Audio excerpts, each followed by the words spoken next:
morning everyone. Today we are going to discuss about cyber frauds in a banking sector.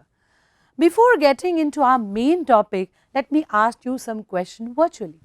Starting on, what is the most used cashless app we use to buy things from a shop? Have you imagined that this app is everyone's phone from vegetable sellers to multi-billionaire?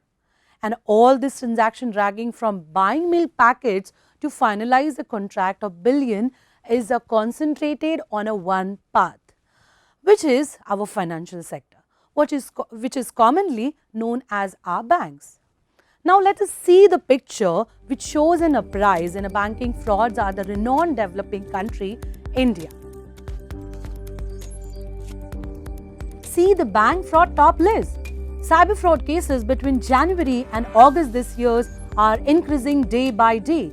Cybercrime platform 2020 and 2019 see the ratio. Bank frauds are increasing. OLX, Paytm, Facebook, WhatsApp, what more? The frauds are increasing day by day. So understand the risk and detect it well. Looking into this kind of digital assets which are increasing all around, India has been a sharp increase in digital contravention cases in the previous few years. In the year 2016, an investigation evaluated that worldwide expenses of cybercrime could be as high as 2.1 trillion by 2019, which blows the mind of every common man worldwide. But the mantra is let's face it. But a question arises, how let's face it? Why? Because we all live in a digital world. Our work lives, our personal lives and finances have all begun gravitating towards the world of the internet, mobile computing and electronic media.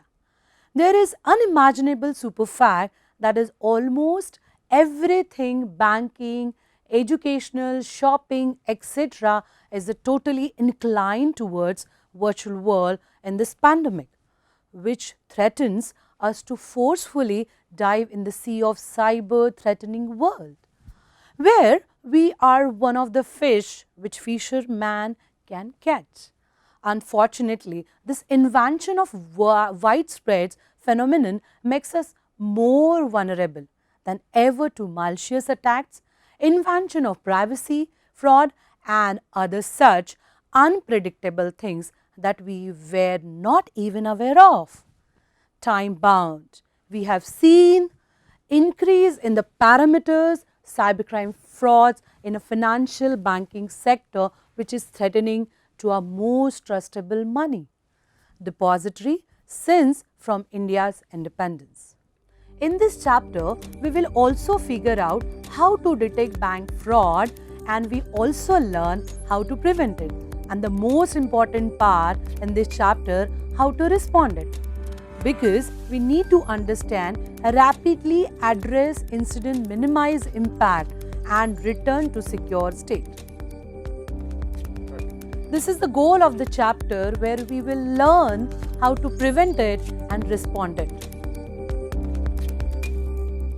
Let's understand cybercrime in a banking sector. Bank fraud is a criminal act that occurs when a person uses illegal means to receive a money or assets from a bank or other financial institution.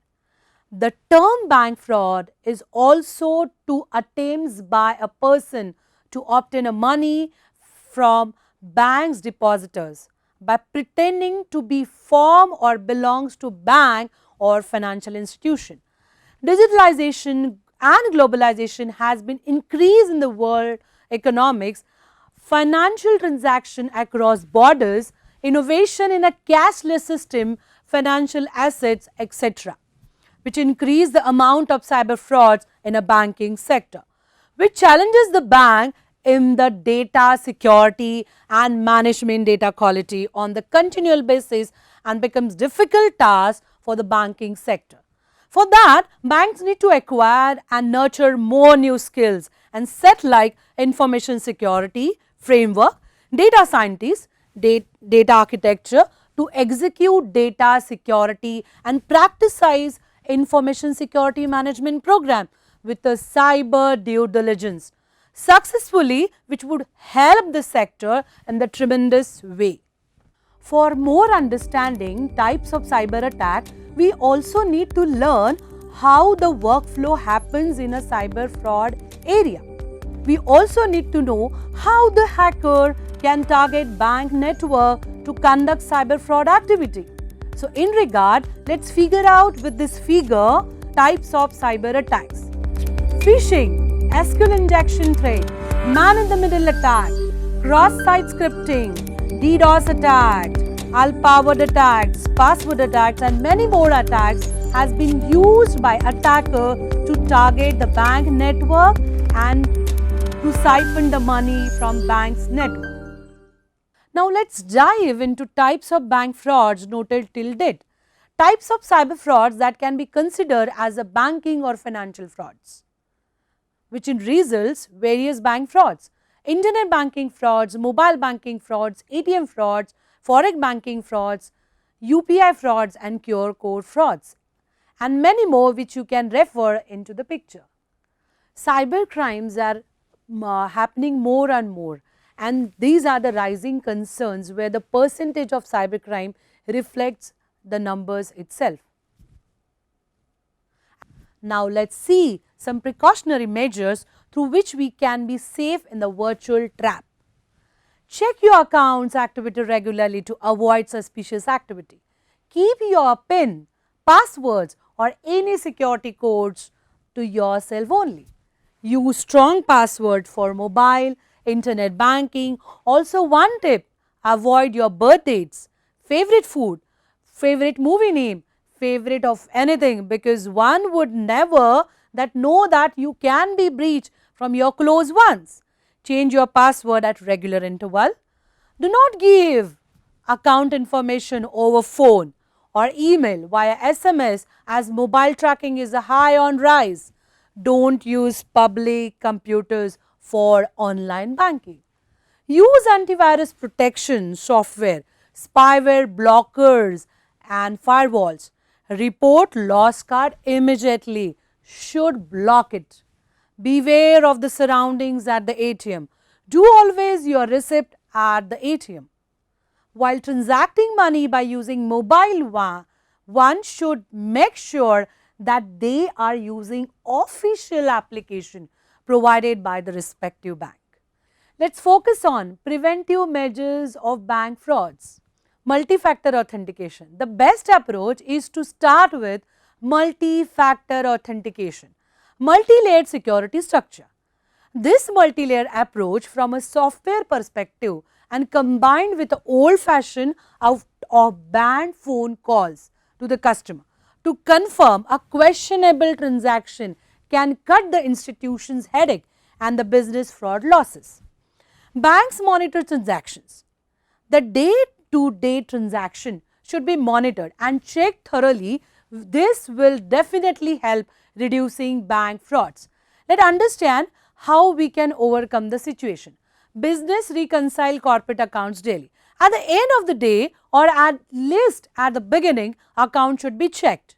This will help catch any transaction you didn't make, and the sooner it comes to bank's attention, the better chance to retrieve the money. Raise fraud awareness. Understand this is very important.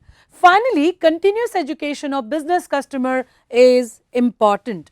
At the national level, this problem of corporate account takeover has gotten in real attention. But the real solution won't come until financial institution and their corporate accounts alike realize the real risk they face and simple solution they can implement to help mitigate the risk. Concluding, let's jot down benefits of this chapter and how useful it is in a day-to-day transaction of every individual in every field. In Information Technology Act 2008 and 2011 are having many strong provisions to mitigate cyber fraud risk, and there are a lot of punishments for cyber criminals, and yes, we can also recover fraudulent amount under the various sections. idea of tips of fearless online banking and financial transactions, awareness in our society about secure online shopping and banking transactions, prevention and protection of data, device and network while using banking application for all kind of banking transactions, business, financial protection against malware, social engineering attacks, ATM frauds, understanding various risk segment and risk calculation to prevent cyber frauds in a banking sector, reducing the number of cybercrime ratio in a banking and financial sector due to proper precautions, understanding the various prevention methods of cyber frauds in a banking, knowledge of techno-legal liabilities and legal protection against cyber financial frauds.